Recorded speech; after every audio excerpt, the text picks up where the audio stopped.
as línguas, elas são riquíssimas.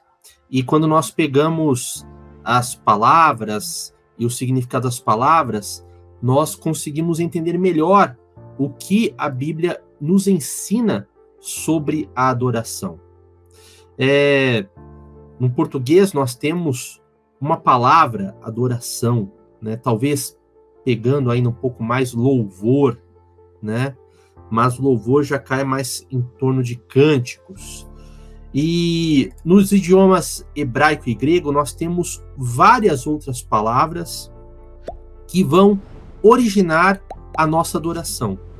Eu quero citar aqui, por exemplo, a palavra hebraica avodá, né, cuja raiz é avod, que significa servir, ou serviço, ou até mesmo trabalhar.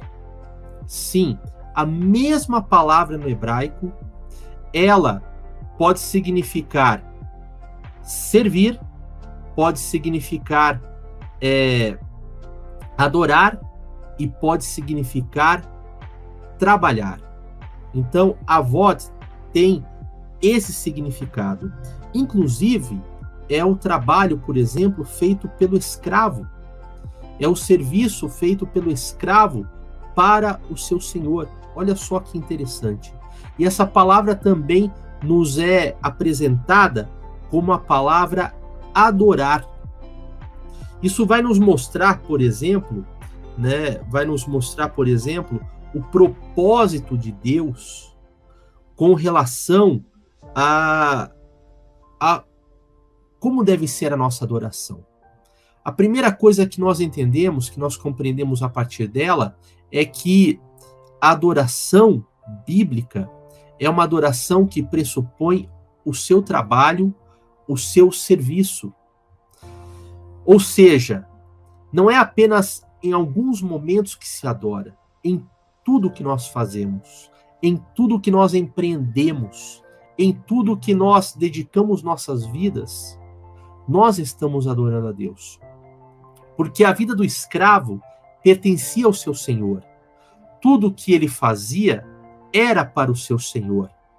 Então você veja bem, quando você pega a vida do escravo e ele vai servir, vai trabalhar, vai, no caso, praticar avodá, ele está então fazendo isso para o seu senhor.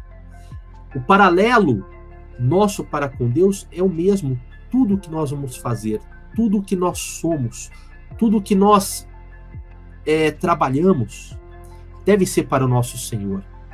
E aí, meus queridos, não dá para nós separarmos do primeiro e grande mandamento: amarás o Senhor teu Deus de todo o teu coração, de todas as tuas forças, de toda a tua alma, quer dizer, de tudo que você é, de todo o teu espírito, quer dizer, de tudo que você busca consagrar e agir de forma espiritual para Deus.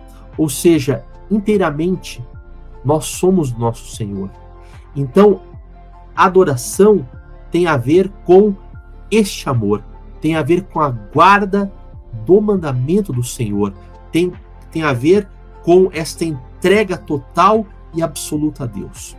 E é interessante, presbítero Maciel, pastor Misael, que quando nós vamos para o Novo Testamento, nós mudamos o nosso idioma, né? Em vez de você pegar o hebraico, agora você vai ter o grego. Mas o grego, ele não traz termos novos para adoração. Por quê? Porque havia uma tradução do chamado Antigo Testamento, das escrituras hebraicas, para o grego, que foi feito aí algumas centenas de anos antes de Cristo, que era a tal da Septuaginta. Então, nessa tradução, você já tinha as palavras paralelas do grego para o hebraico. Então, você tem o avodá no hebraico e você tem o paralelo dela, que significa latreia, serviço em grego.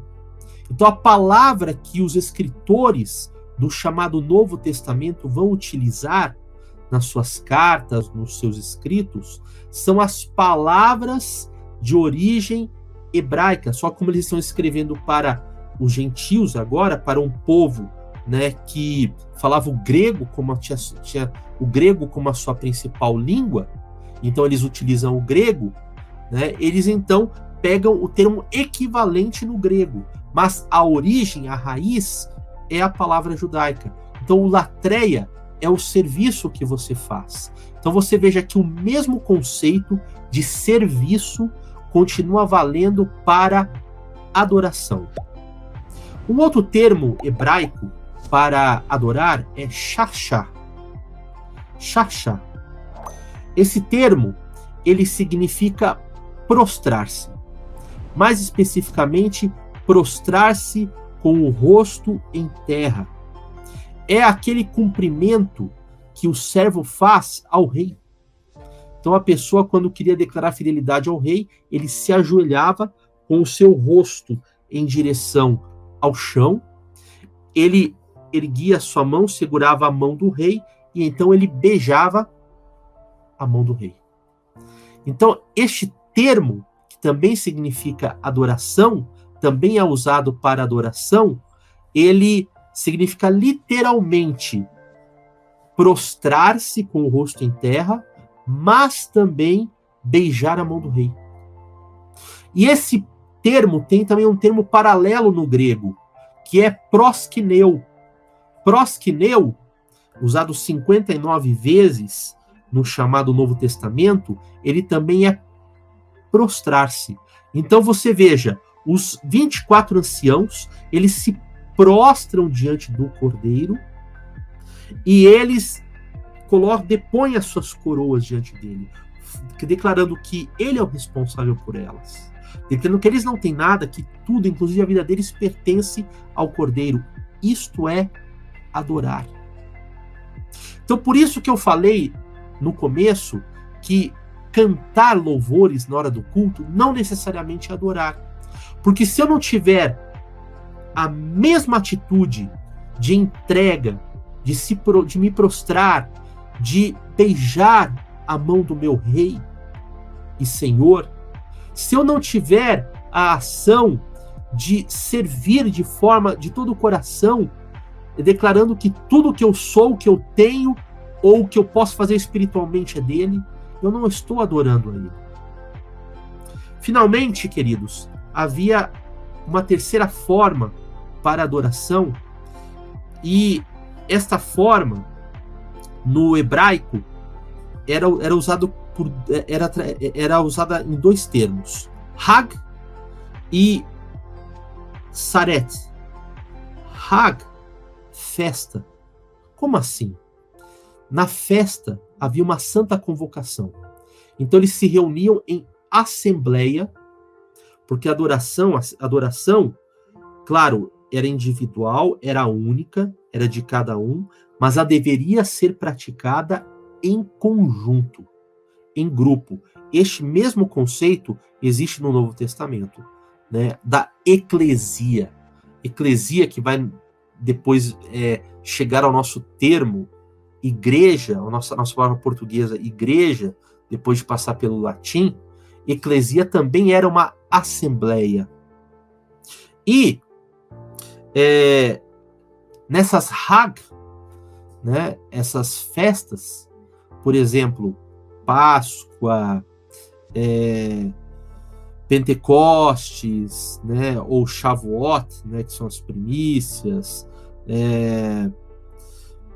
podemos pegar a festa dos pães sem fermento e várias outras festas, né, festa dos tabernáculos. Então era feito um serviço de adoração a Deus. Os sacerdotes se organizavam, os sacerdotes ofereciam os sacrifícios, os sacerdotes cantavam os louvores com o povo e ensinavam a lei de Deus ao povo.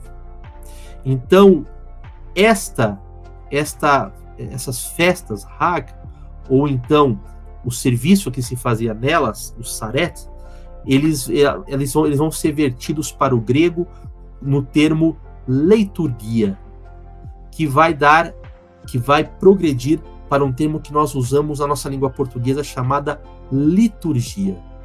A liturgia dos cultos, o serviço dos cultos.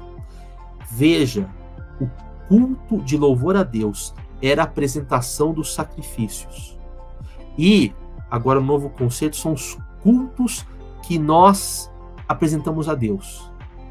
Paulo, lá em Romanos capítulo 12 e verso 2, ele vai nos declarar o seguinte: apresentei os vossos corpos como sacrifício vivo ao Senhor.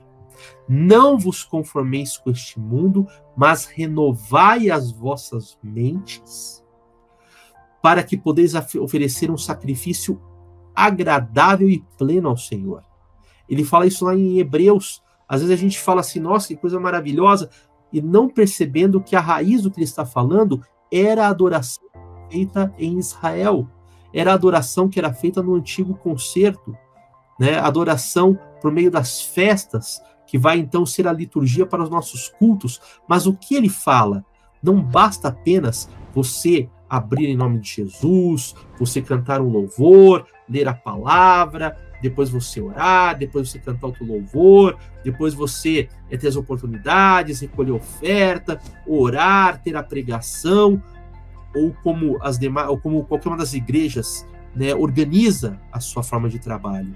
A pessoa deveria apresentar a sua vida em sacrifício vivo, em sacrifício puro e em sacrifício agradável a Deus. Esta é a verdadeira adoração.